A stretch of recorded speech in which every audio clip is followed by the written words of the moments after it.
कुछ स्थान दिखाई नहीं देते, महसूस किए जाते हैं। तेंदोंग एक ऐसा ही स्थान है। सिक्किम के सिंगताम से लगभग 36 किलोमीटर की दूरी पर यह पहाड़ी धीरे धीरे ऊंचाई लेती है। दूरी कम है लेकिन वातावरण तेजी से बदलता है। जैसे जैसे ऊंचाई बढ़ती है, शोर कम होता जाता है।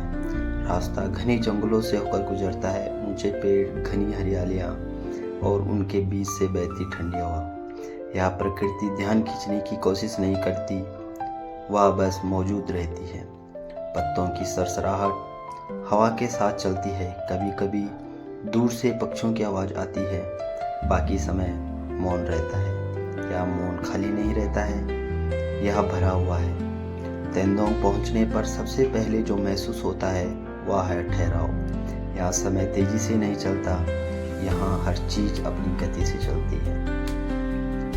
स्थानीय मान्यताओं के अनुसार तेंदोंग पहाड़ी एक पवित्र स्थान मानी जाती है। कहा जाता है कठिन समय में इस पहाड़ी ने लोगों को शरण दी। इतिहास यहाँ शब्दों में नहीं, अनुभव में मौजूद है। जंगलों के बीच एक संरचना उभरती है, तेंदोंग का मठ।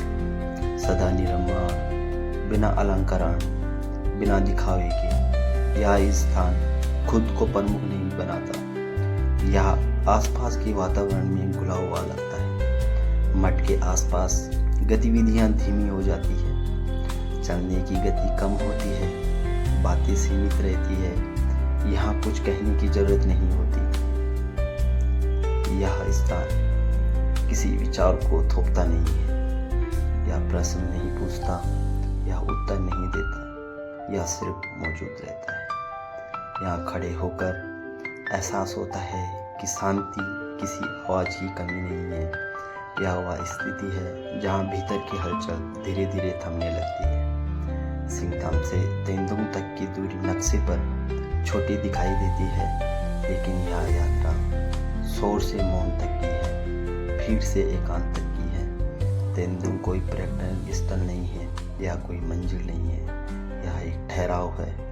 कुछ स्थान देखने के लिए नहीं होते, कुछ स्थान महसूस करने के लिए होते हैं।